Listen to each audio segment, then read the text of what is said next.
Hello everyone, how are we doing today? So today we're going to be going over chapter 15, which is the last chapter in this first unit here. This one is on the special senses. So what are the special senses? So we're going to be going over vision, taste, smell, and hearing and balance. So we're going to look at first, the big part of this chapter is going over the eye. So there are special sensors involved here. They're called photoreceptors, and the eye and how the eye works is a very intricate process. Think about it. You're looking at this slide right now. You're seeing all these different colors. How are you actually processing that and seeing it? It's really amazing how that works. So in your eye, you have these things called photoreceptors, and a wavelength is how light travels via little packets of energy called photons. They hit your photoreceptors, and they can activate them or deactivate them, and then they send that information to your occipital region, your occipital lobe in your brain, where vision is processed, which is on the back of your brain, and then you can form an image. It's really, really amazing how that works. So we're going to look at the structures of the around the eye, or the accessory structures. I'm going to look at how does the eye focus light, how does the retina detect light, and then how is the visual information relayed and processed. So this is a major part of today's lecture, is just on vision, because it's very in-depth and intricate. You could spend a whole semester talking about vision if you really wanted to. It's that detailed. And then the chemical senses, we'll look at smell and taste and how they work. They're very similar, but they also have their differences, mainly the nerve locations and things like that. Then the last part here, we'll look at the ear. The ear isn't just for hearing, it's also where balance happens. So we'll look at the structures of the ear and how they allow for hearing and balance. So all of you are listening to me right now, and you're listening. So you're processing that information, and it's going through the cochlea in your ear. And I'm not yelling or talking too loud, so it's activating these little cilia in your ear, and then that signal gets sent to your brain for you to analyze and process. So we'll look at the cochlea, how that information is processed, and then for equilibrium, if you start spinning really fast, you eventually come to a stop, and then but you keep spinning then, and you get that dizzy sensation. So these deal with something called the vestibular, the vestibule and the semicircular canals. So that's balance, and also tells you where your head is in space. So if you put your head down with your eyes closed, you know your head is facing downwards because of this region. Then we'll look at what happens when things go wrong and cause problems with hearing and balance. So special senses of the body again include vision, taste, smell, hearing, and equilibrium. All use special sensory receptors. So the first part of today's lecture is going to be looking at those special receptors. So we talked about them a little bit before: chemoreceptors, photoreceptors, baroreceptors, thermoreceptors. All these are like special receptors. We're going to come across a few of those and how they work here. But the first special receptor we're going to be going into is all about the eye, for the photoreceptors for vision. So 70% of the body's sensory receptors are in the eye. Half of the cerebral cortex, so the back half, occipital lobe there, is part of visual processing. So first we're going to look at the structures around the eye. So light travels in through the eye right here. It hits the lens and diffracts, and then hits the back of the eye, and that's where the photoreceptors are. Then it takes that signal and then sends it back and processes it. So this is just a general overview here. We're going to go over all these structures as we go through this lecture. First part here is just looking at the accessory structures around the eye and the eyeball itself. So of course you have your eyebrow and eyelashes. Those are there to protect your eye. The eyebrows are there to shade the eye, and then the eyelashes are there to make sure no dirt or debris gets into the eye. And then the eyelid, of course, you have an eyelid above and an eyelid below, and then you have a slit in between that. That slit is called the palpebral fissure. And so you're blinking, that blinking moistens the eye and allows it, or that sclera around the eye, covered by conjunctiva. We'll talk about conjunctiva, conjunctivitis, and so forth. Keeps the eye moist. And now, at each end of this palpebral fissure, we have two commissures. There's the lateral commissure and then the medial commissure. Over here at the medial commissure, there's something called the lacrimal caruncle. So lacrimal caruncle is actually this little channel that drains down through the nose. So when you cry, sometimes your nose starts running, and that's because of that little channel we'll talk about there as well. Then the black part of your eye, your pupil, and then the colored part of your eye is your iris. So we're going to talk, these are just some of the accessory structures here. We're going to go through a lot more as we go through this. So I talked about most of them there, but these are the word slides coming up if you are studying this later. So I'll leave it on this slide for a little bit, but I'm not going to go over all of this. Again, something I didn't talk about were these tarsal plates, which we'll show on the next slide here. These are supporting connective tissue for folds, as well as the anchor for the apicularis oculi and levator palpebrae superioris muscles. So we'll see that on this next slide here for these tarsal plates. So right here is this tarsal plate. Down here is another tarsal plate, and again right here is that orbicularis oculi muscle. Remember, this is a circular muscle and provides assistance for blinking, and also that levator palpebrae superioris muscle. So if you're wearing contacts, the contact sits right above here and actually sits right down here in this little fissure. So we're going to talk about these a little bit too. So these are called the conjunctival sacs down here. And so it's for where you can get conjunctivitis and so forth. But we'll talk about that in a little bit more coming up later. So that's the conjunctival sac right there. And up here is the palpebral conjunctiva. It's mainly the tissue lining that region. So here, conjunctiva then is this transparent mucous membrane that produces a lubricating mucus or secretion. There are two different types here. Palpebral conjunctiva is a membrane that lines the underside of the eyelids, and then the bulbar conjunctiva is a membrane that covers the white of the eyes, but not the cornea. So the small blood vessels found in this membrane seen easily in bloodshot eyes, and the conjunctival sac is the space between the palpebral and bulbar conjunctiva, and like I said earlier, that's where contact lenses sit down at the base there. And then, how do we produce tears? Tears are produced via the lacrimal gland. So it's on the upper orbit, the lateral end of the eye, so it's superior and lateral to the eye. And I will make a lab video after this, so you want to watch that then. And I'll go over the structure of the eye. I'll show where the lacrimal gland is and so forth. So what happens is the tears are produced here, then move down across the eye, and they act as a lubrication on the eye. And also, if you have debris in your eye, more tears are produced to try to wash that out. And then it goes down. So right here is the lacrimal punctum and the lacrimal canaliculus. So there's a little canal that moves down through here and then can drain everything from the eye. So that's why sometimes, down through the nose. So this is the nasolacrimal duct. This is why your nose can run if you're crying. And if this overflows here, then the tears come down your face. So blinking spreads tears toward the medial commissure, where they enter the paired lacrimal canaliculi via the lacrimal puncta or punctum. And now what happens if you get infections in this region? So infected tarsal gland results in an unsightly cyst called a chalazion, and then inflammation of any of the smaller sebaceous glands which are found around the eye, called a stye. And then conjunctivitis is inflammation of the conjunctiva resulting in reddened, irritated eyes. So now pink eye then is a conjunctival infection caused by a bacteria or viruses. And as we know, that is highly contagious. Do not send your kids to school if they have pink eye, because they could easily spread that to everyone else in the classroom. And then now we can go into the deeper accessory structures where we show the extrinsic eye muscles. Now, I'll show these a little better when I show the lab video of the eye, but know that there are these 6 strap-like muscles that move the eye. So you look left, you look right, you move all around.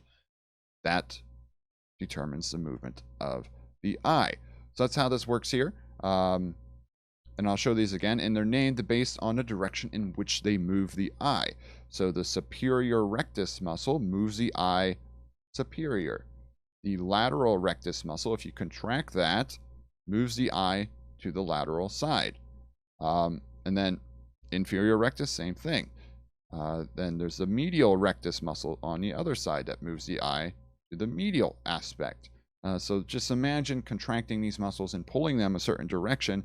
That's the direction in which they're going to move. Then with this, your eyes are also moving in unison. So if you look to the left, you look to the right, look up, look down, your eyes are moving together.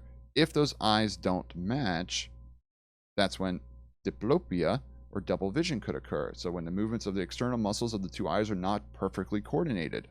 So if you touch one side of your eye, which I don't recommend doing, you can easily see that double vision occurring. That's just because there's a slight misinterpretation of the signal coming in now. So the person cannot properly focus images of the same area. So it's seen as two images instead of one. Can result from paralysis, extrinsic muscle weakness, or neurological disorders. And then strabismus here means cross-eyed.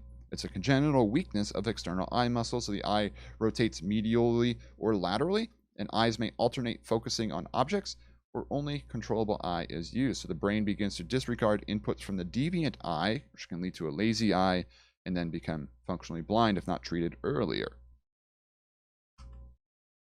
And now, looking at the structure of the eyeball itself, so the eye has three layers. First, it has a fibrous layer on the outside, so we'll talk about that, made up of the sclera and the cornea. And then it has a vascular layer made up of the choroid right here, so it's the vascular region. Then it has the inner layer where we have the photoreceptors and the retina. So now there are two fluids. There's an internal cavity filled with the fluids called humors.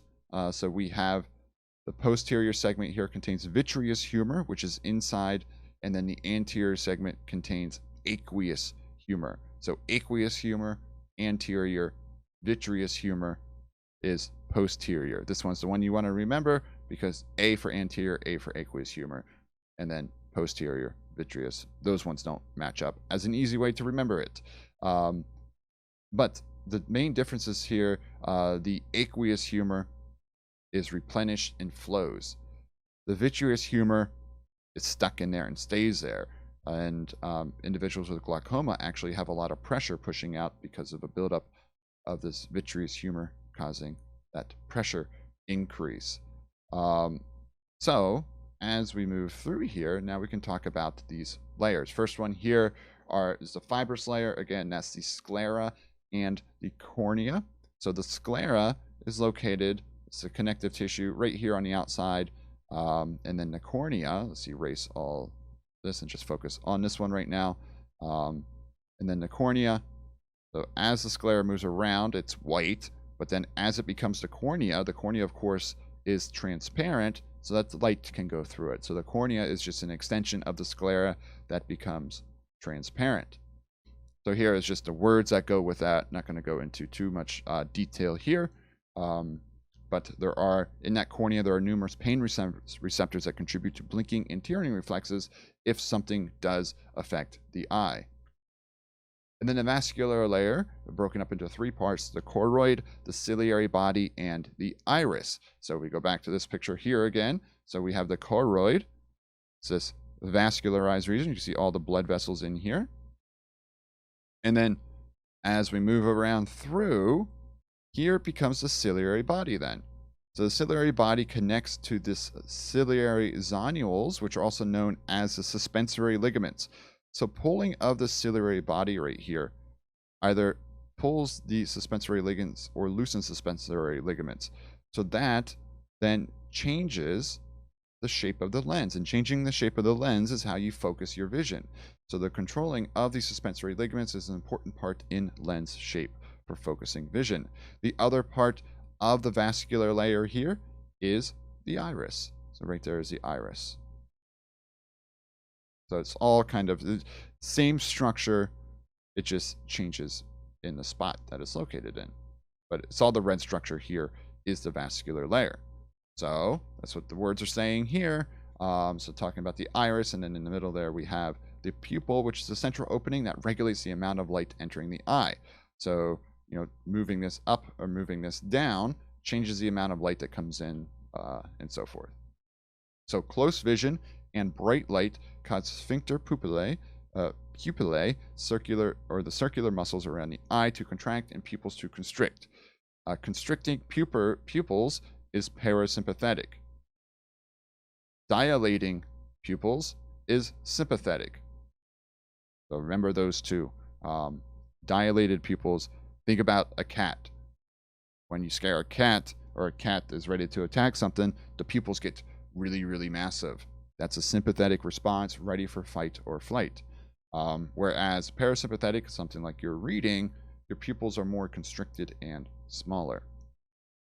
And then changes in emotional state. Pupils dilate when subject matter is appealing or requires problem-solving skills as well.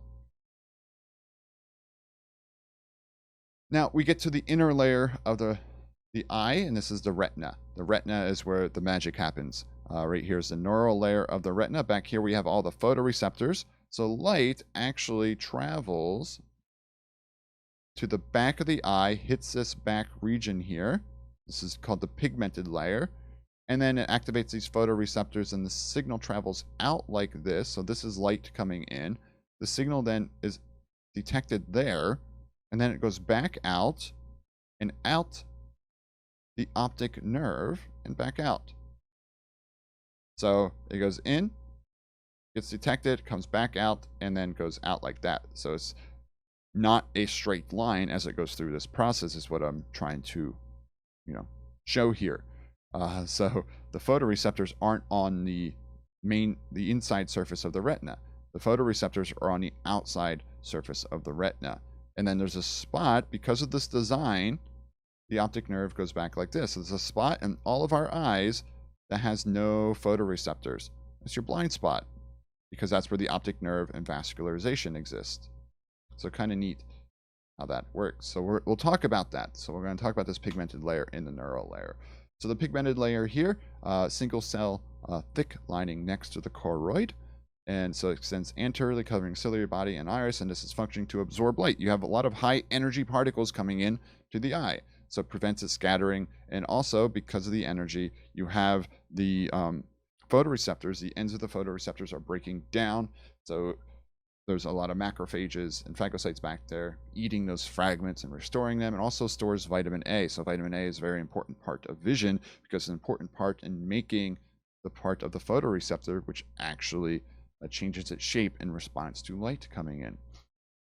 It's called opsins, opsins and rhodopsins. And then the neural layer is where we then have those photoreceptors. So the three main types of neurons: photoreceptors, bipolar cells, and ganglion cells. So we know what a bipolar cell is, and we can figure out what a ganglion cell is based on knowing what a ganglion is. But a bipolar cell is a type of neuron we've previously discussed. So you have an axon coming down like this, and then the cell body is this raised little bump in the middle, and then it goes back out like this. So that's a bipolar neuron. Then remember, a unipolar neuron, the cell body is up here on this little branch like this, and then a multipolar neuron, the cell body is down here with a bunch of dendrites coming off. So there's another dendrite, and then has the axon hillock going out to the long axon then. So remember, multipolar, unipolar, bipolar are the three main neuron types that we've learned. So we're going to see some of these different neuron types coming up here for the special senses, including smell and taste. So now, looking at this, I was talking earlier about how we have this blind spot, and that's because that's where the optic nerve runs.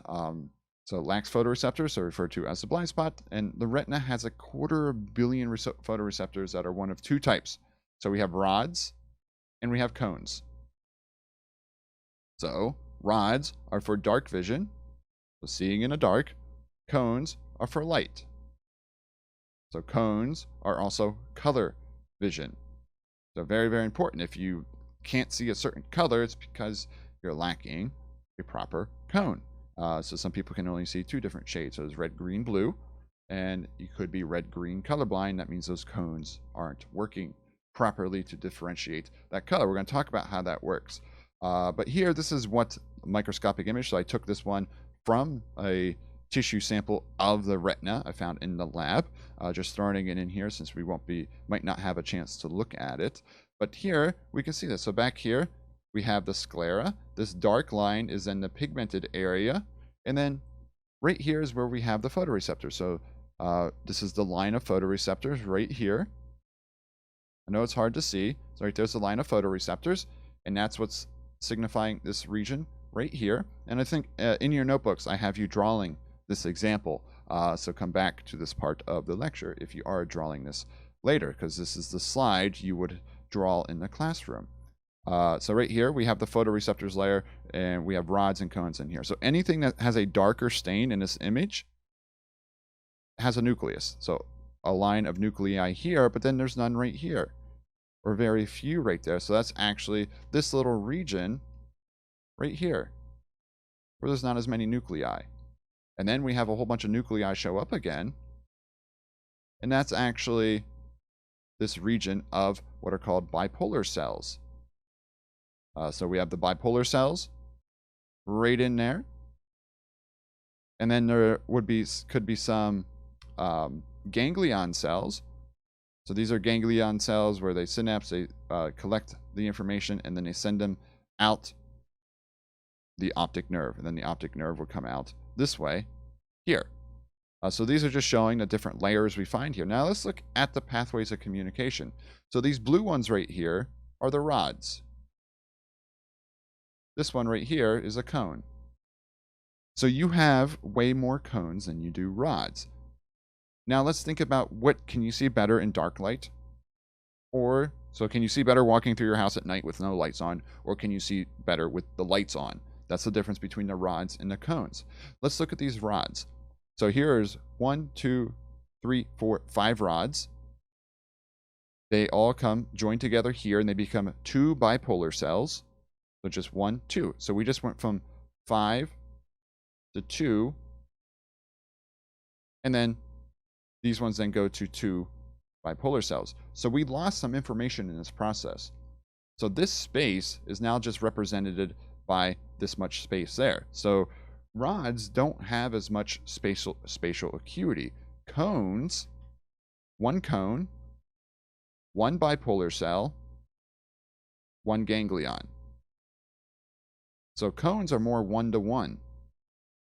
So cones have a higher amount of spatial acuity, and that's why you can make out objects better in light conditions. So we can see that on these other ones down here. There's also these other cells, these horizontal cells and these amacrine cells. We're not going to get into those here, but if you would take a class where you talk about vision more, we'd talk about those a little better, but they're just more wide communication between rods and cones and these ganglion cells as well. But not too worried about that here. And also note the pathway of light. So light comes in like this. It hits this pigmented region, and then the signal comes out that way. So here, coming in, light coming in, hits this pigmented region, activates these receptors, and comes back out this pathway, and then back out.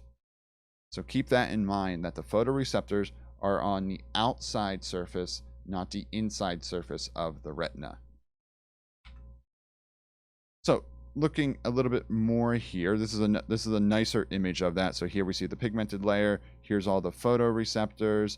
Here's the bipolar cells. Here's the ganglion cells. And then this is the optic nerve then going out. So another nice representation of this. There are some different spots here. One we're going to talk about next is the macula lutea and the fovea centralis. That's shown better on this image right here.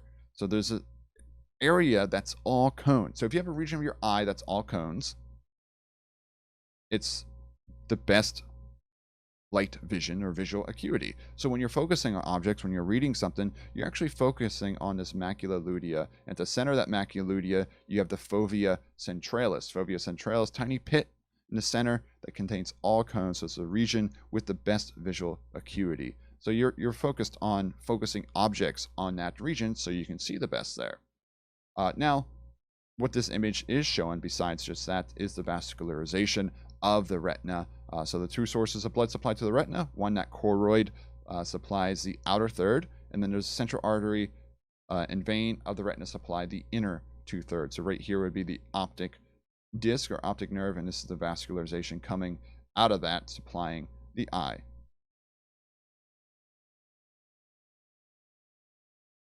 Now, talking about the internal chambers. So we have two internal chambers that I mentioned before. The posterior segment contains the vitreous humor. Vitreous humor has to transmit light, support the posterior surface of the lens, and then holds that neural layer of the retina firmly against the pigmented layer. So it actually pushes. So this vitreous humor inside here pushes against that and holds these layers together because there's no connective tissue that holds those layers together. You lose the vitreous humor, your retina can detach and move inwards. So the vitreous humor is out here, and then the aqueous humor is out here. So this would be the posterior side, and this would be the anterior side. So two different chambers of the eye, and that's what we're focused on talking about right now, or the posterior segment and the anterior segment. So the anterior segment then has that aqueous humor, and unlike the vitreous humor, this one is continuously formed. So capillaries and ciliary processes.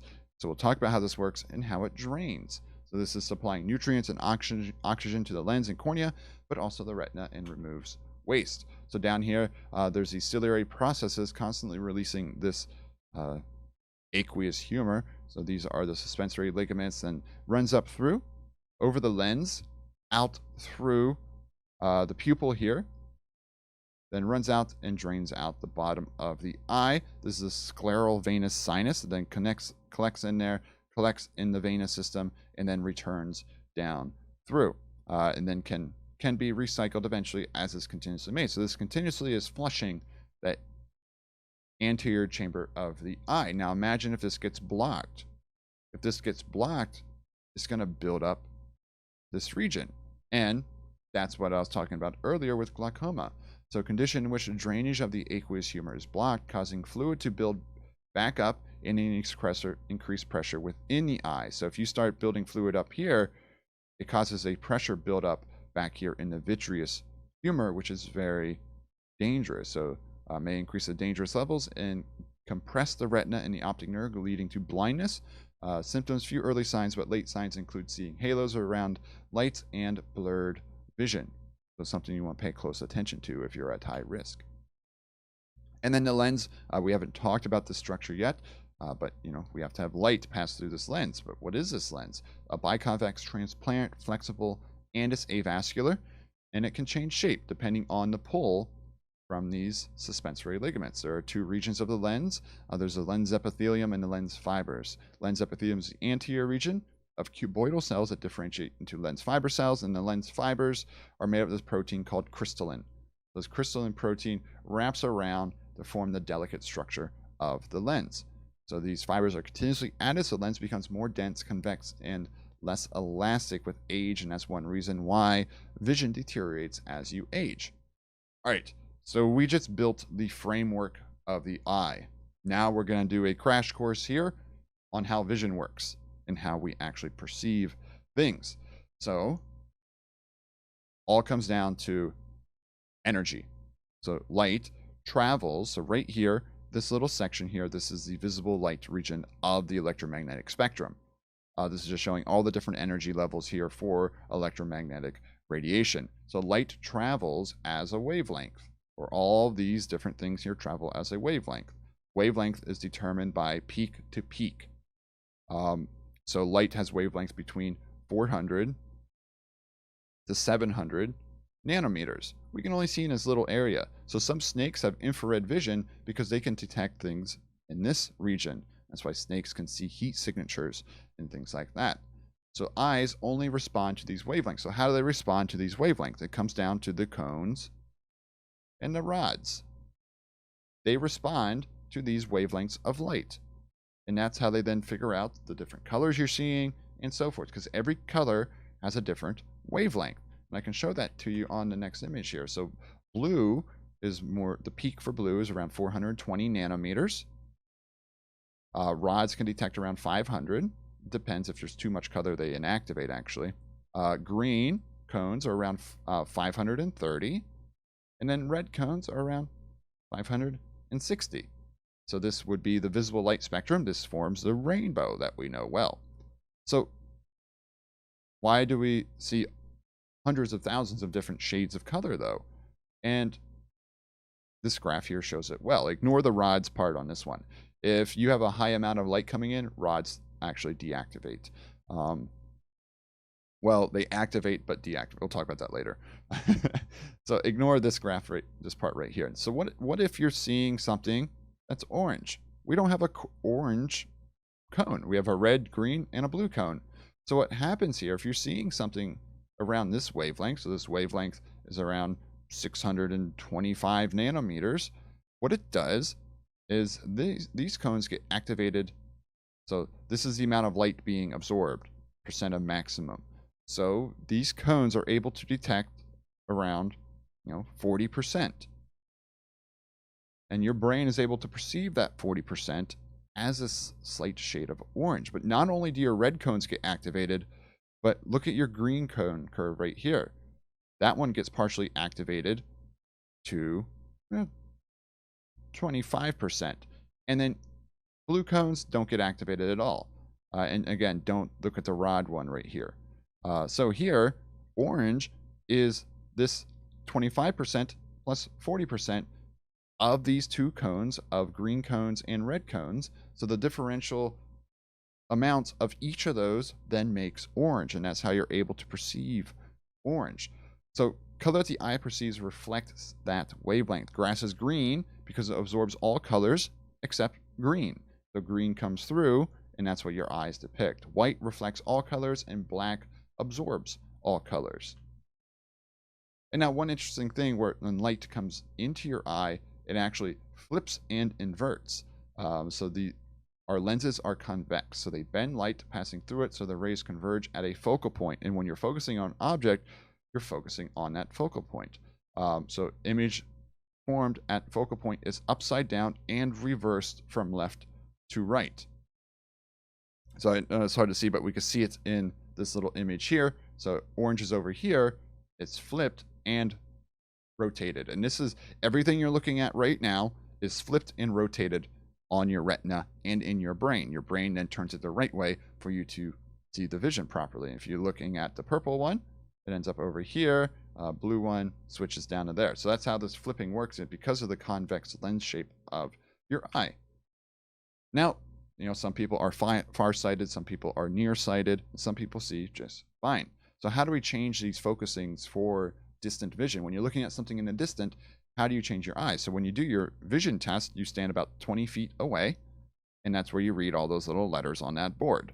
And that is testing your emmetropic eye. So 20 feet for emmetropic eye, or the normal eye. That's where the cornea lens focus light precisely on the retina at this distance, or they're supposed to. If you can't see well at that distance, that suggests there's something wrong with the eye shape and that you're either farsighted or nearsighted. And we'll talk about the different opias. So far point of vision, distance beyond which no change in lens shape is needed for focusing, and that's around 20 feet.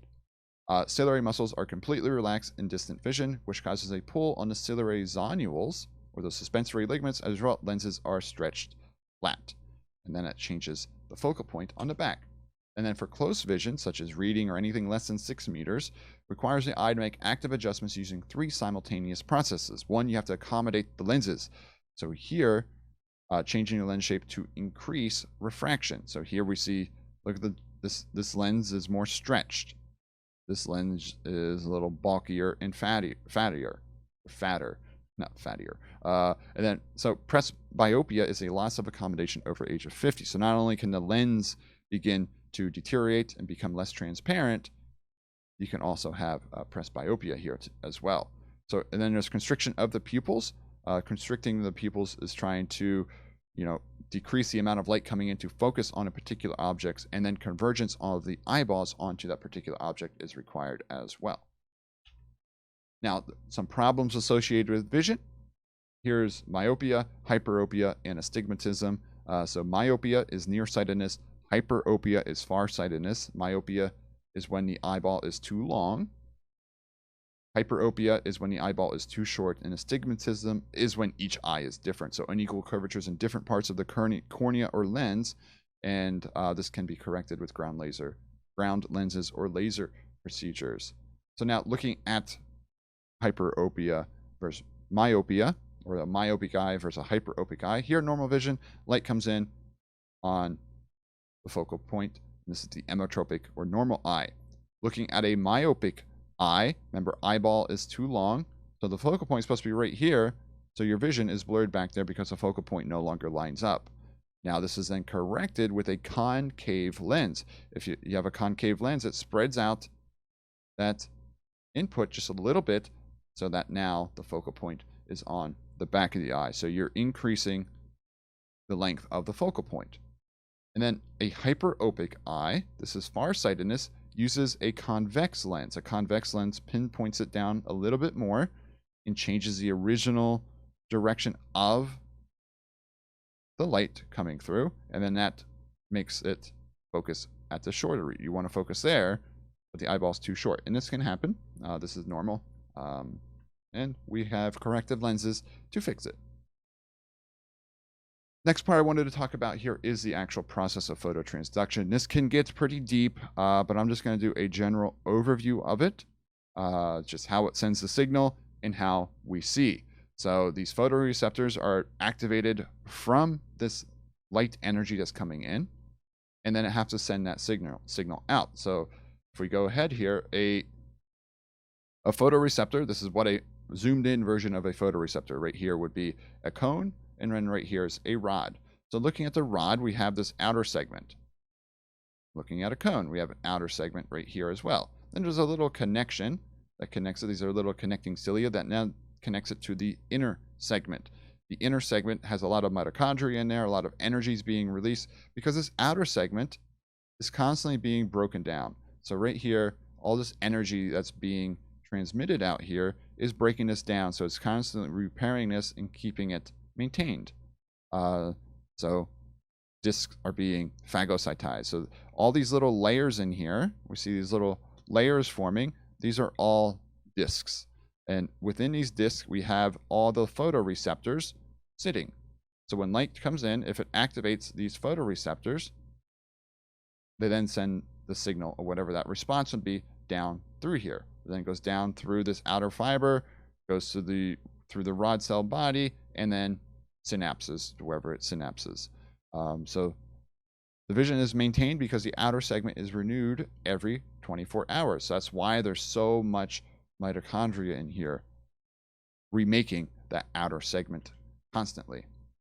So now just focus on the rods. So rods are very sensitive to light. So right now you're all probably looking at the screen, which is a high light input.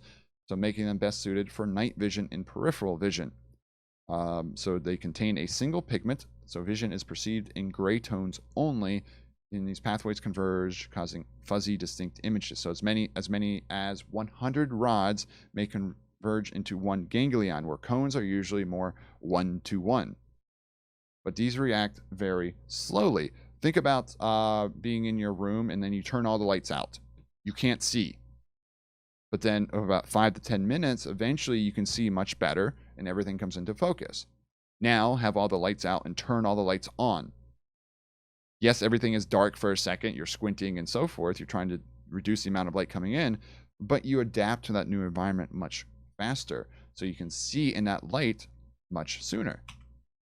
So cones have a low sensitivity, so we require bright light for activation. These react more quickly, and they could be 3 pigments here. They could be, blue, green, or red in our eyes here. We're not going to talk about these different photo options within them, just using this picture to show the 3 types. So non-converging pathways result in detailed, high-resolution images. Some cones have their own ganglion cells, so brain can put together accurate, high acuity resolution images. So big differences between rods and cones here. And then with this, we can talk about color blindness. That's a lack of one or more cone pigments. So say you're lacking the red pigment, the green pigment, and so forth. And this is an X-linked condition. So these opsin proteins are coded on the X chromosome, which means it's more common in males than females. It's not saying females can't have it, but it's just more common in males. So as many as 8 to 10% of males have some form of color blindness. And if you can't see this, the number 8 is in here. The most common type is red-green, which is either red cones or green cones. Depending on which cone is missing, red can appear green or vice versa, and they rely on different shades, so you get to cues of color. So now, we have this wavelength coming in. How does it turn that into an action potential that goes to the eye? So the key to an action potential is you're depolarizing. How do we cause depolarization? You have to change the ionic concentration of that cell. So this is done via something called an opsin. So an opsin absorbs this light energy, it changes its shape, and then causes a depolarization, in some cases a hyperpolarization of that cell, and then that's how vision is processed. So we have 4 opsins. They're called rhodopsins, found only in rods, and 3 are found in cones, the green, the blue, and the red. So they depend on the wavelength. And this is why vitamin A is important, because all these opsins are made from vitamin A. So this is retinal, and this is vitamin A or retinol. They go through this process and then become these different opsins. Now they all come from, or they can come from, a molecule known as beta carotene. Where do we find beta carotene? So when you're growing up, your parents always say, eat your carrots for better vision. And that's because beta carotene, one place they can come from are carrots. And I just added this image here to show beta carotene does lead to the production of these opsins.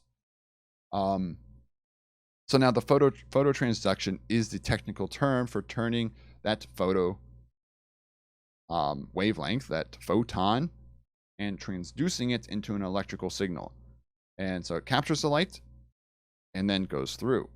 So what happens here in dark light, if we're looking at our rod here, so this 11 cis, this is the opsin. What happens is, so this is dark, and this is in this 11 cis conformation shape. When it's in this shape, it's releasing cyclic GMP. So this is a secondary messenger system. We talked about G protein coupled receptors before. When cyclic GMP is out here, it binds to a transmembrane receptor here that brings sodium into a cell. If we're bringing sodium into a cell, we are depolarizing. Wait a minute. But if we're depolarizing, we're sending a signal. So that's one thing that's very strange with dark vision with cones.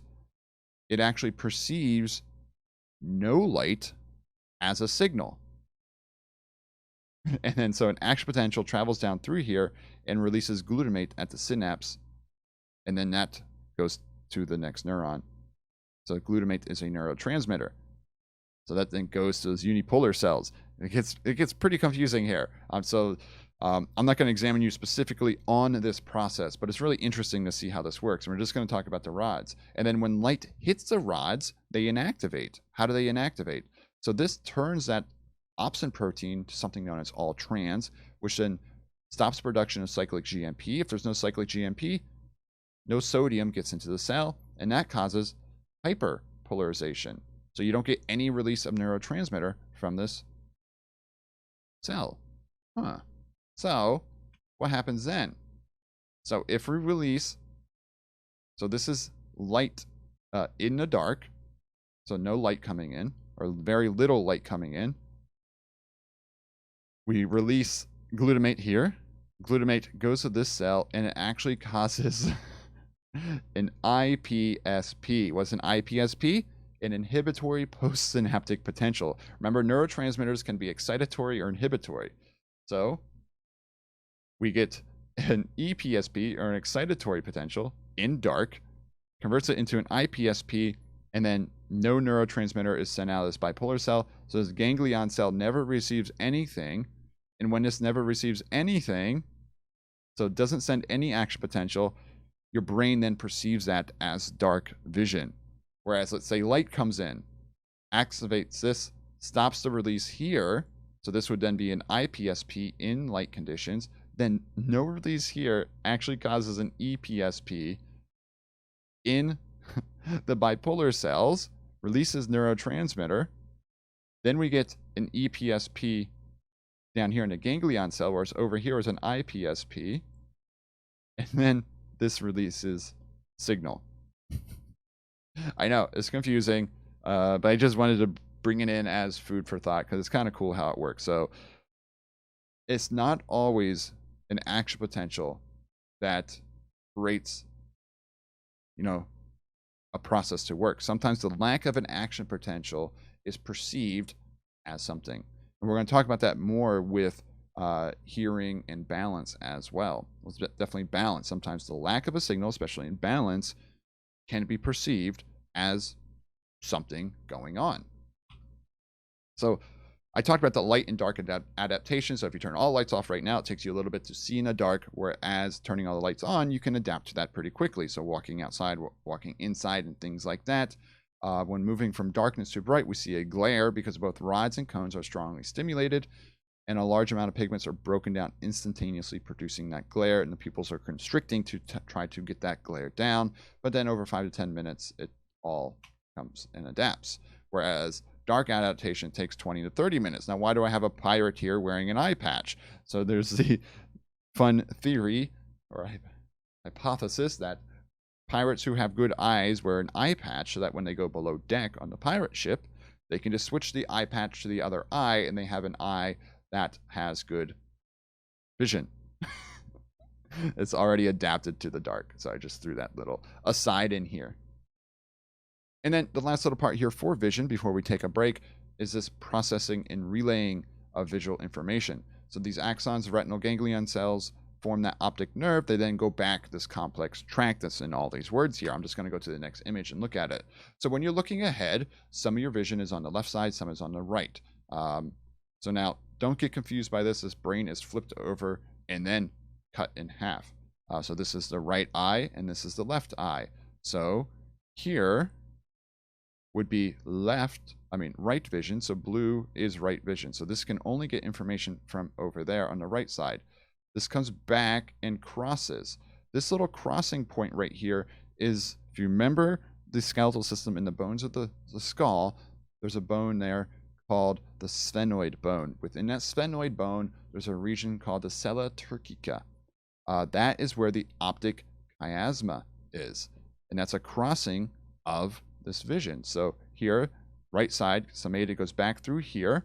Right here, there's what's called the SCN, or the suprachiasmatic nucleus. So this is at the lower part of the hypothalamus. And this is a little nuclei, and there's a little signal that comes through here. It says, oh, look, it's light out. And it controls your biological clock. So your sleep-wake cycle and the release of melatonin, or part of that. And a lot of different cycles in your body that are changed throughout the day and night. So super important. I just wanted to highlight suprachiasmatic nucleus. So suprachiasmatic means it's above the chiasma. And it's a nucleus, meaning it's a cluster of neurons. Now, don't worry about all these other ones. It's just little branches that come off here. There's a pretectal nucleus. And then right here is the, where's the label? The lateral, oh, it's over here. I was like, that's not labeling it. The LGN, or the lateral geniculate nucleus, and that's in the thalamus. So there's a processing center in the thalamus. It then travels back to the back of the brain, where vision is then processed on the occipital lobe for the primary visual cortex. So kind of cool how that vision works. So then vision from the left side is perceived on the right side, and vision from the right side is perceived on the left side of the brain. So then here, depth perception, the way eyes can look at a certain image, this requires input from both eyes. So if one eye is lacking, it's hard to have depth perception. So if you close your left eye and you try to pick up objects, it's a little difficult. You can adapt to that if you are missing an eye, but it does take a learning curve. It's just because how your eyes focus that vision and allow you to perceive depth. Or distant objects, they don't cross as much. And visual processing here, last slide for the vision section. Retinal cells split input into channels that include information about color and brightness, but also complex info such as angle, direction, and speed of movement of edges, and so forth. Info is then passed to the temporal, parietal, and frontal lobes where objects are identified and location in space is determined. So it's not only occipital lobe, it then branches out and then involves the whole limbic system where everything is analyzed. So if you see someone's angry face, you then can perceive that as a potential sympathetic response that's required. So your limbic system is like, oh, Angry face means someone might be about to attack me. You visually see that, but then you have another effect that's not directly related to vision, where heart rate increases, breathing rate increases, and all that good stuff. So you're ready to defend yourself. So that is part 1 here for vision. It's the most complex part of this. I'm going to take a little break, and then we're going to get into part 2. All right, welcome back, everyone. So now we're going to be going through part 2 here, which is on the chemical senses. So we're including both smell and taste. So both these use chemoreceptors used by these systems. So first we're going to look at the sense of smell. So for this to work, the chemical has to dissolve in your saliva or mucus, and then it has to bind to a receptor, causing an action potential. But then think about smell and taste too. Can you only smell a couple different things? No, you can smell thousands of different things. So we're going to talk about that. Can you only taste a couple different things? Yes, there are different taste categories, but there's a lot of sensation when it comes to smell and taste. First here, we're going to be looking at the sense of smell. This all occurs in the nasal cavity, of course. And up here, we have the olfactory bulb. If you remember, I'll show this when I show the lab video of this later, but right here is that cribriform plate of the ethmoid bone. Coming out of that, you have all these neurons coming down here with all these receptors sitting on the end. So when you breathe something in, say you're smelling flowers, the flower chemicals dissolve in your nasal mucus, bind to these receptors, and send that signal up here to what's called the olfactory bulb. The olfactory bulb then sends the signal down the olfactory tract back to where it gets analyzed then in the insula. So kind of neat how that works, because it has to get through all those little holes in that cribriform plate of the ethmoid bone.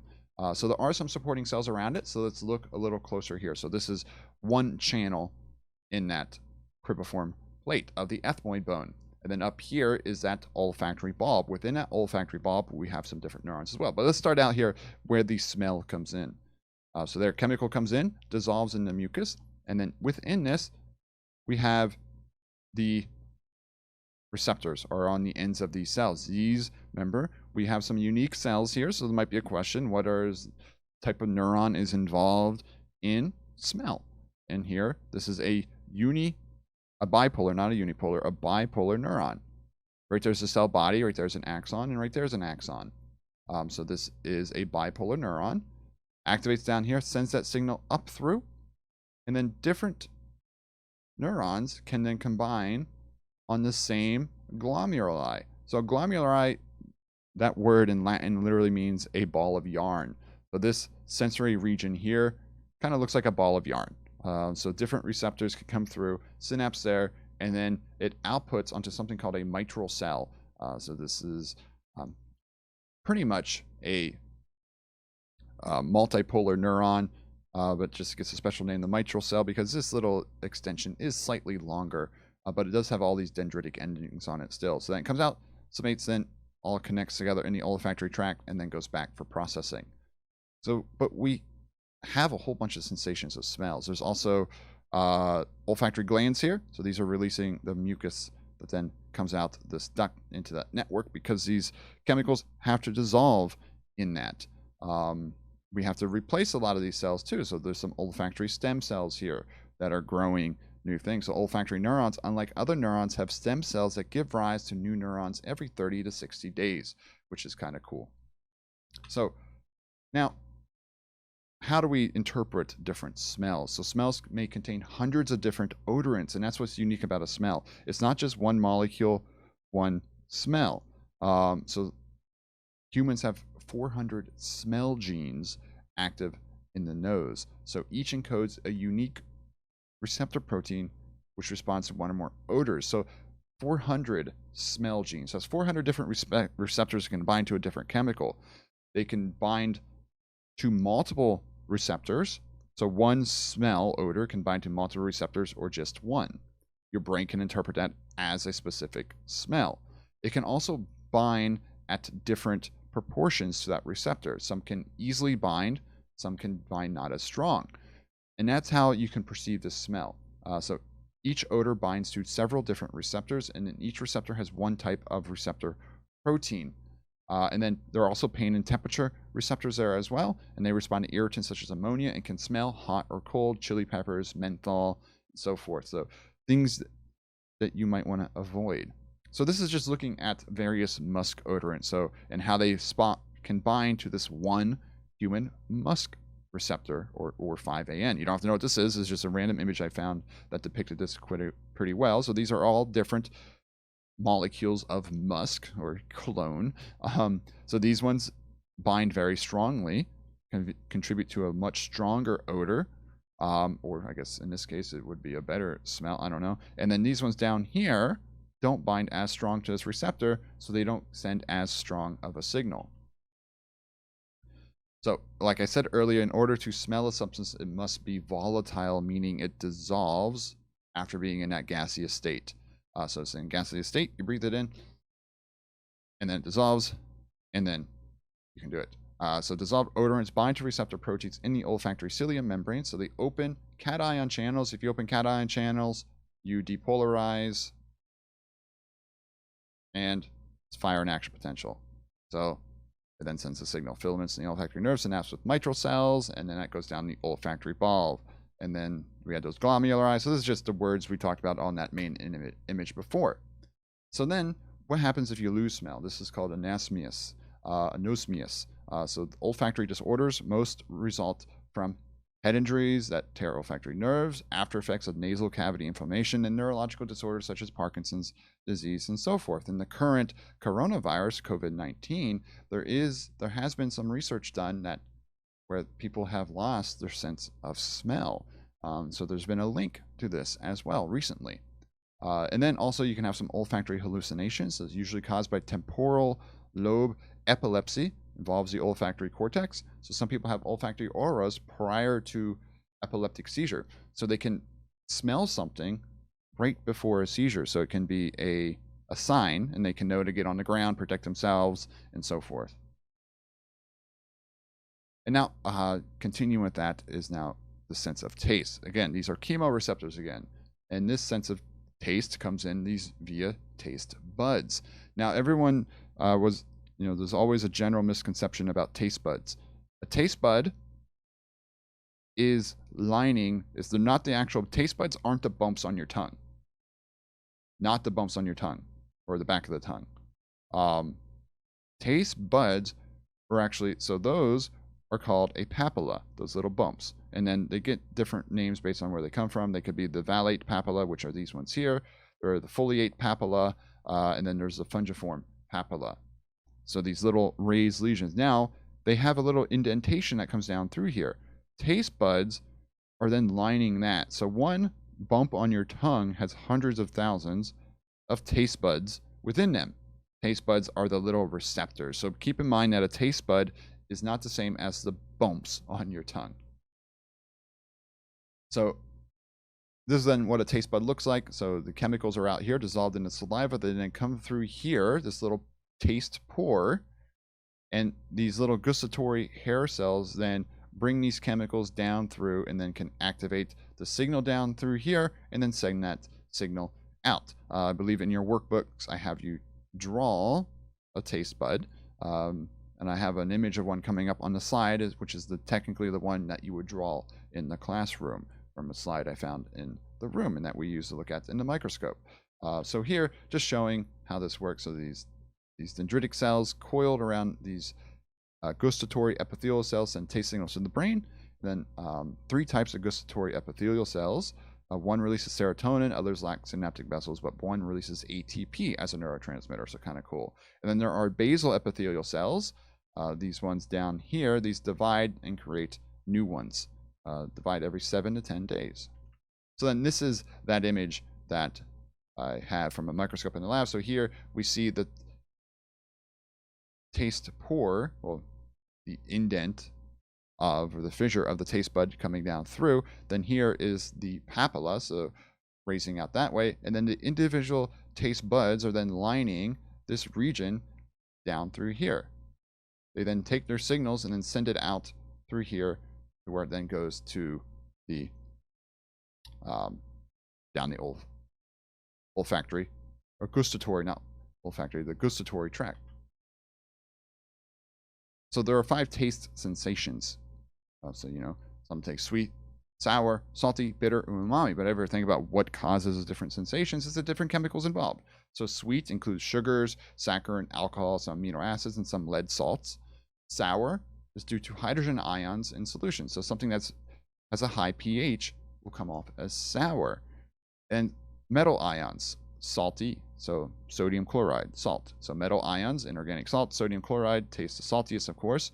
Bitter, then, is caused by alkaloids such as quinine and nicotine, caffeine, non-alkaloids such as aspirin as well. Then umami, this amino acids, glutamate, and aspartate. So beef, cheese, taste monosodium glutamate. Where have we seen monosodium glutamate before? MSG.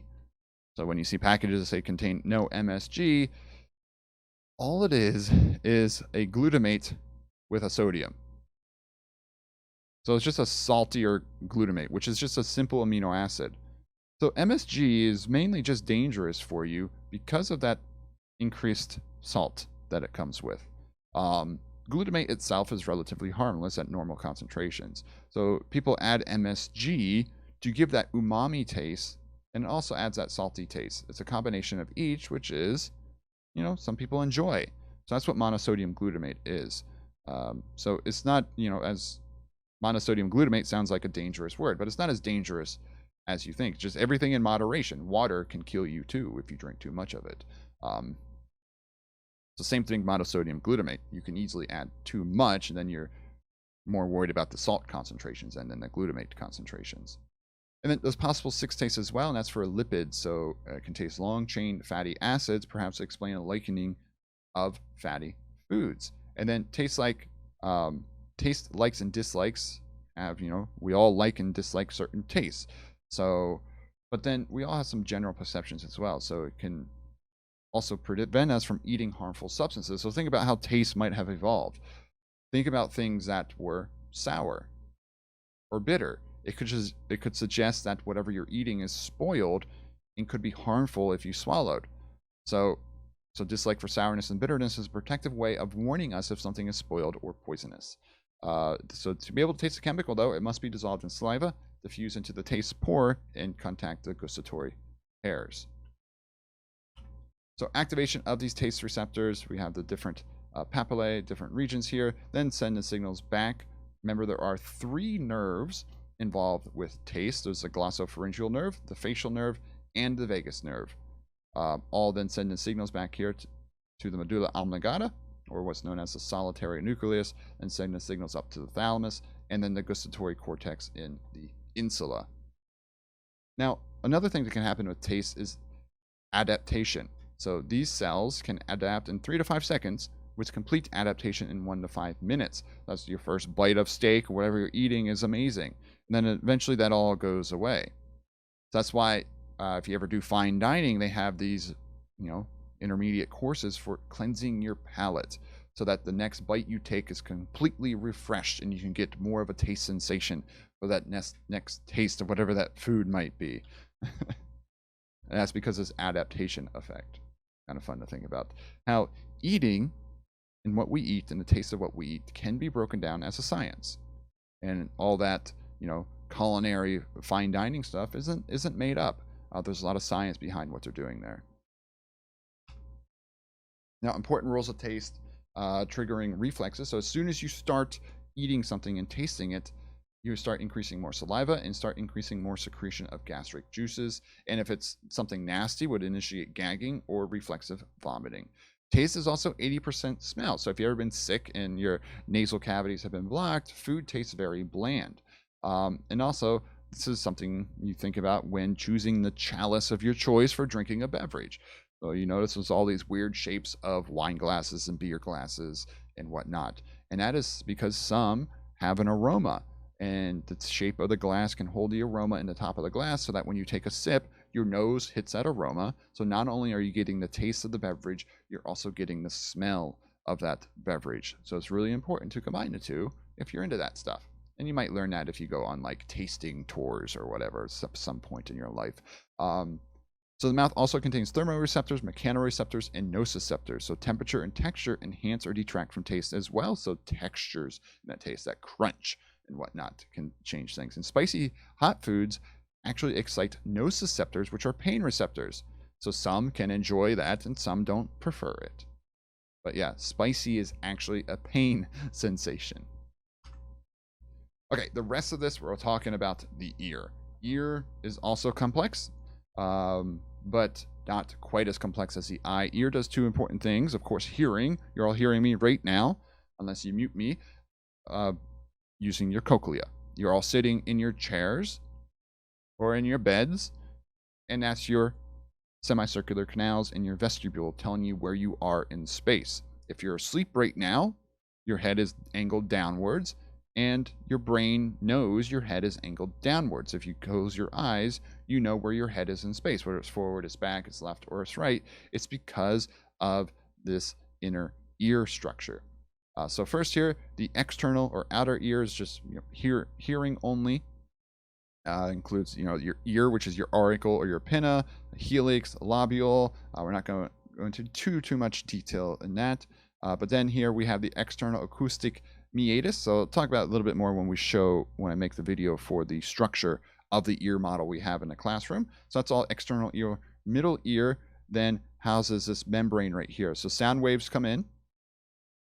They vibrate this tympanic membrane. So tympanic membrane move these three little middle ear bones or ossicles. So we have the hammer, the stapes, and the hammer, the anvil, and the stapes. And then so this has little articulations right there, and then that sends the signal through this oval window. That then vibrates through here. If it's a sound, it then goes through the cochlea, which is this snail-shaped structure. This is in the internal ear or inner ear, that then sends the signal out the cochlear nerve. And then if you start spinning, and then fluid then moves through these semicircular canals right here. All this is embedded in a bony matrix inside your skull too. It then sends your balance, then goes out your vestibular nerve. These then combine into the vestibulocochlear nerve. And then, so if you ever change elevations or pressure changes, like flying a plane, your ears pop. Ever think about why your ears pop? It's because there's a pressure difference between the middle ear and your nasal cavity or oral cavity. And so or your pharynx, of course. So this eustachian tube or pharyngotympanic tube connects the two. And when pressure differs between your pharynx and your middle ear, this canal can sometimes seal shut. And so by swallowing, you open that canal, and that popping sensation is the equalizing of that pressure down that tube. So kind of cool to think about that. So here, talked about a lot of this on the previous one, but this is just a word slide if you're looking at this later. Then here, middle ear again, we have the hammer or the malleus. We have the anvil or the incus, and then we have the stirrup or the stapes. So these are the little middle ear bones that then transmit the sound wave into the oval window and then through the cochlea. So very, very important. And then when the sound moves through the cochlea, it then exits this other spot here called the round window. And now there's a couple different parts right here. So we have this epitympanic recess, superior portion of the middle ear or the roof. And then the mastoid antrum is a canal for communication with mastoid air cells in the mastoid process. So an important part here, we talked about this when talking about the skeletal and the mastoid process. So the middle ear here is closely associated with the mastoid process, and it's just a thin layer between the middle ear and the mastoid process. So middle ear infection can sometimes become mastoiditis, which is an infection of the mastoid process, and that can easily get to the brain then. So very careful if you have a middle ear infection. And then the pharyngotympanic tube, also known as the eustachian tube, again, is then what connects down here. Usually a flattened tube, but can be opened by yawning or swallowing to equalize pressure in middle ear cavity with external air pressure. And you need that pressure to be equal, because you won't get, if that pressure isn't equal, hearing is affected. So tympanic membrane cannot vibrate efficiently if pressure on both sides are not equal. So you hear distorted sounds when that happens. And then those bones, the malleus, the incus, and the stapes. Just a reminder here, they're all joints that connect them. So they're all different articulations, synovial joints here. And then there's two muscles in there, tensor tympani and the stapedius muscles, contract reflexively in response to loud sounds prevent damage to the hearing receptor. So very important. Those muscles are to try to organize that intensity of sound wave that goes into the inner ear then, or where it's all in this bony labyrinth. So right here is where we have the oval window, the stapes coming in. So sound waves come through and then goes through the cochlea like this, and then can rapid sound back out and come out the round window, because you need to get that wavelength out to reset the system. And then also in here we have the semicircular canal. So this area in here is called the vestibule, and there are two important structures in here. So vestibule, think about it as an opening. Like you walk into a room, you're in the vestibule, and then it separates into different regions. Right here, there's the utricle in the vestibule. So right here we have what's called the macula, and then also a macula there and a macula there. So these are your little ear stones, and these move in response to the movement of your head in space. We'll talk about the structures of those coming up later then. And then right here are these little interesting structures that are in these semicircular canals. I know some of you can't see me right now, but the semicircular canals create this XYZ direction. So it knows how your head is spinning in space. Within these, we have these cristae ampullaris, or these ampullas. And these are these little tongue-like structures with these little cilia on the bottom that then connect to the nerve going out. And as fluid moves over this, it can move that structure to the side. And that movement to the side changes the signal coming out. And so fluid is moving through these canals in here, and then that's how this all happens. The vestibule then contains that saccule and the utricle. Saccules with cochlear duct, utricles with semicircular canals. We'll talk about these macula later. They're your ear stones. And the semicircular canals, again, went over that. So semicircular canals are for rotational movement. Vestibule is for position of head in space. And then the cochlea, so small spiral bony chamber. It looks like a snail. Contains cochlear duct, houses spiral organ, which is known as the organ of Corti, which we'll talk about as well. And then the scalae tympani and vestibuli are continuous with each other at the helicotrema, which is the tip or the apex. And then there's a vestibular membrane, which is the roof of the cochlear duct that separates the scala media and scala vestibuli. I know this is hard to understand, a lot of new words right now, but this breaks it down pretty well. So here we have the scala vestibuli. Here we have the scala tympani. In here, we have the cochlear duct. So sound waves move through here around the spiral shell-like structure. Now, what's important here is this structure right in here. This is where hearing is actually perceived. So we have these little outer hair cells and inner hair cells, and then up here is this membrane.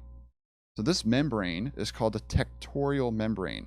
So we talked about two membranes that start with a T. Make sure you don't screw up tectorial membrane and tympanic membrane. Tectorial membrane is in the cochlea. Tympanic membrane is the eardrum. So sound waves actually vibrate, move this membrane. The movement of this membrane changes these little cilia right here. So again, this is the spiral organ.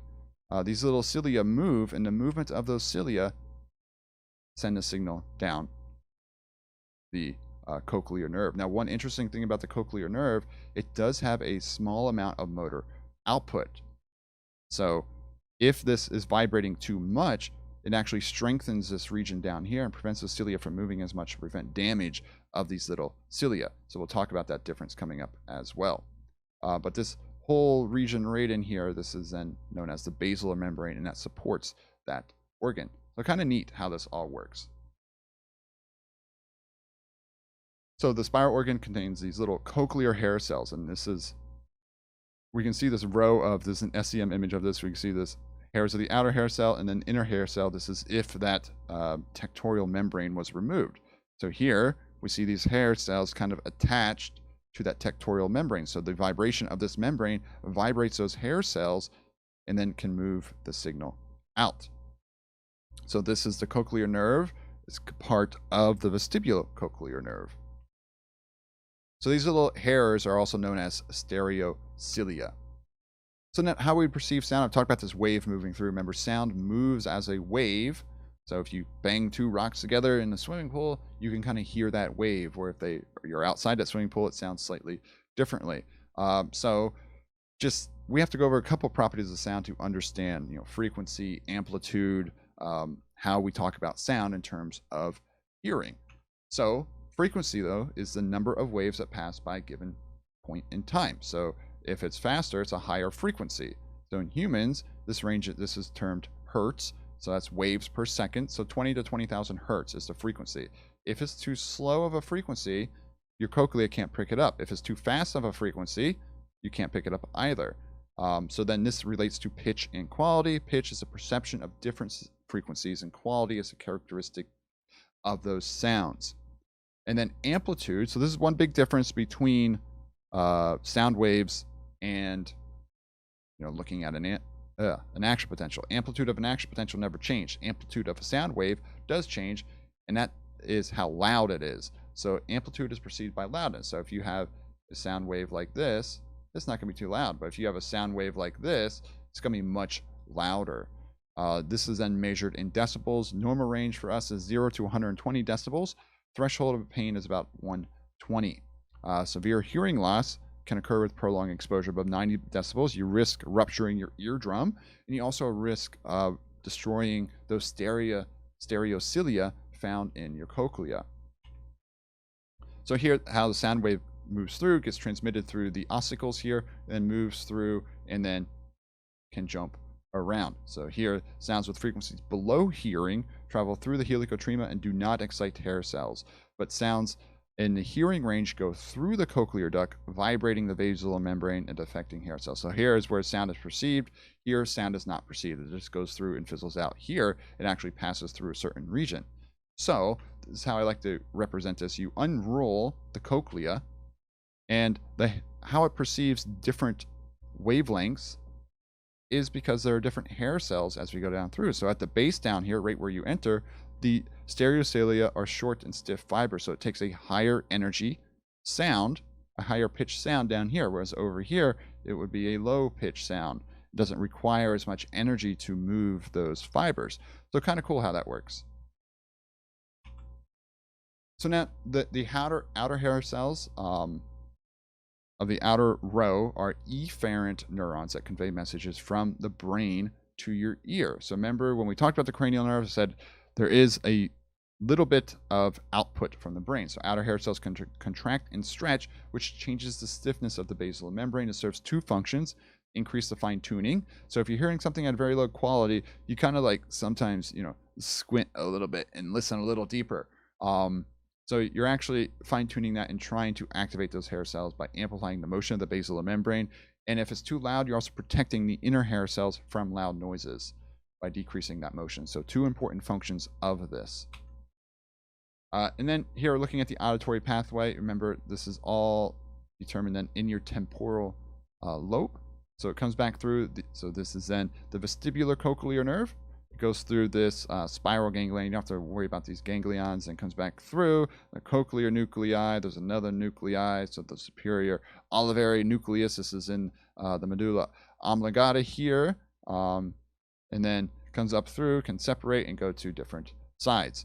So that's just a rough idea of how it goes through. But now how do we perceive different audio? So let's say your right side of your microphone or your right speaker right now listening to this wasn't working. You would think I'd be to the left.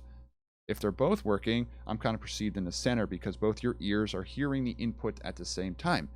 How do you process that? Or let's say I'm in a room, you all close your eyes, I go to somewhere random in a room and I yell. You know where I came from.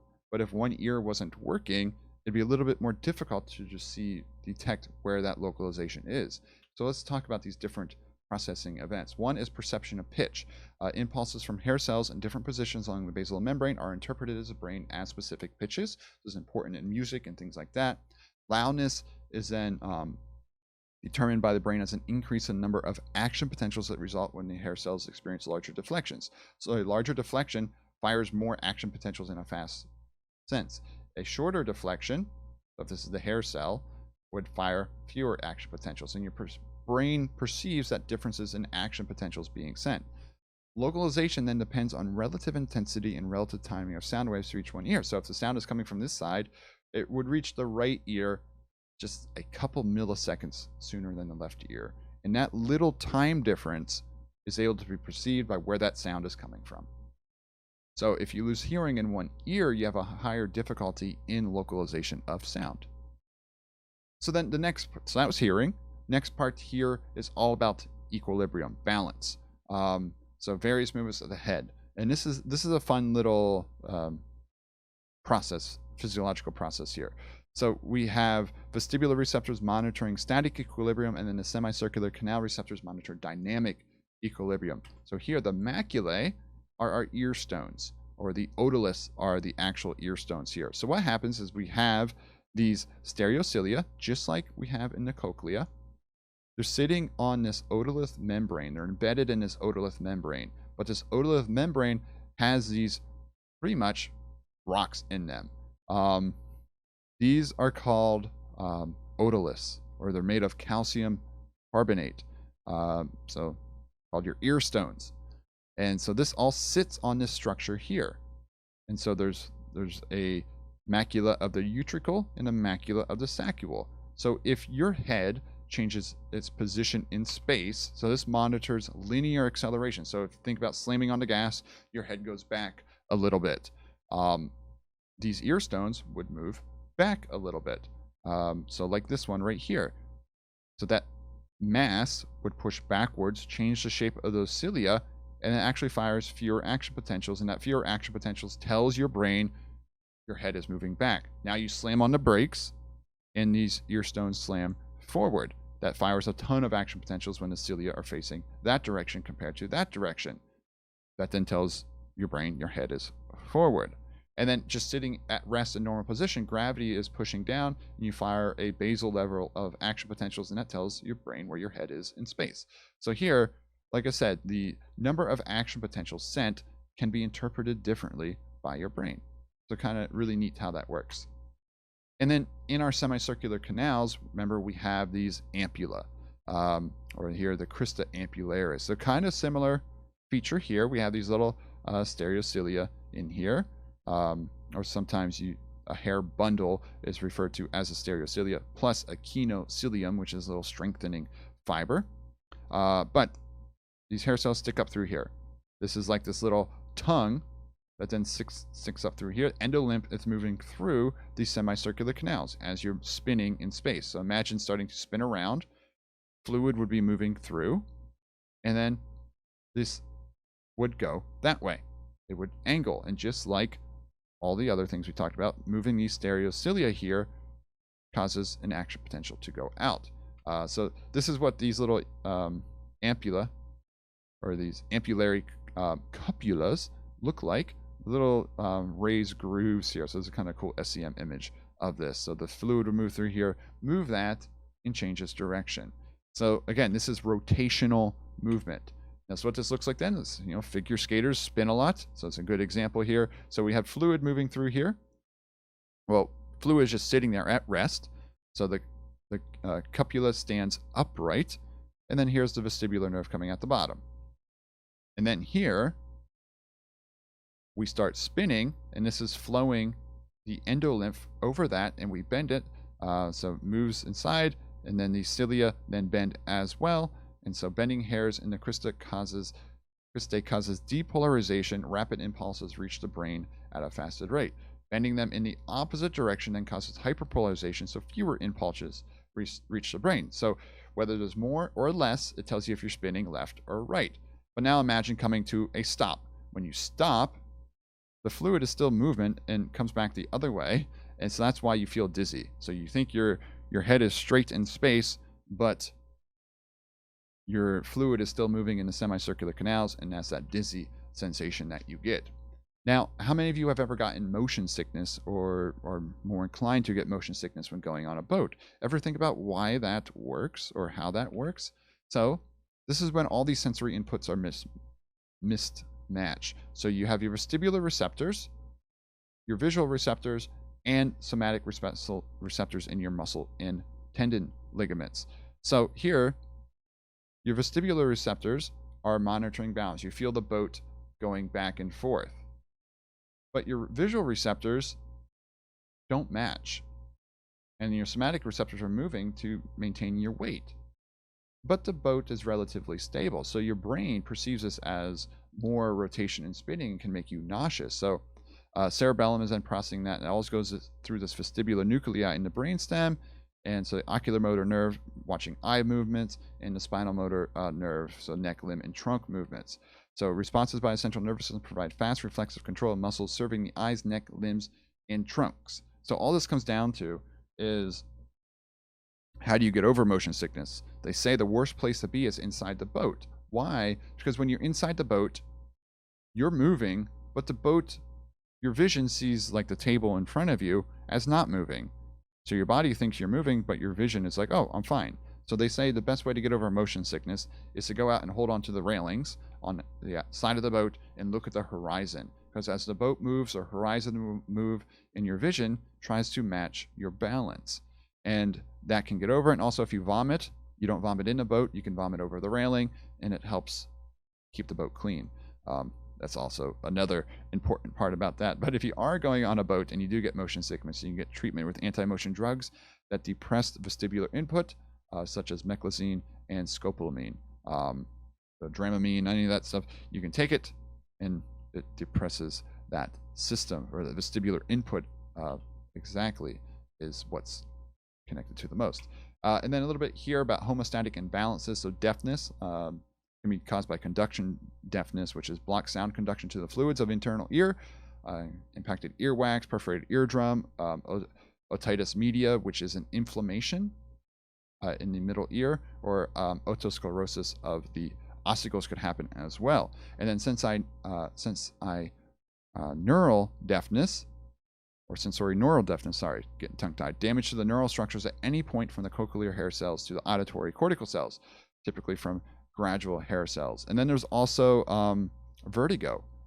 Vertigo is when someone is sitting there or standing in space and all of a sudden they start spinning, or the brain thinks they're spinning, and they get really dizzy and fall down or just can't contain themselves. So that usually happens when that vestibular nerve thinks you're spinning.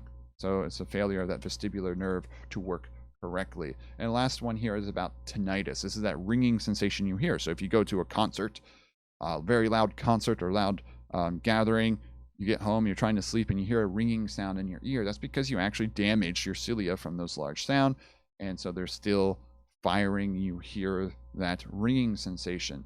So due to the cochlear, it can also be caused due to cochlear nerve degeneration. Inflammation of the middle or internal ears is usually the side effect of those loud concerts, or then side effects of aspirin are also related to this as well. But that is all I have for the special senses. I know there's a lot of input, but it's a lot of really neat input info in this chapter. It's kind of cool to think about how taste, how vision, how hearing, how balance, all this all works. And we can finally talk about it now that we understand the nervous system a little better. If you have any questions, feel free to reach out to me, but that's all I have for today, and bye-bye.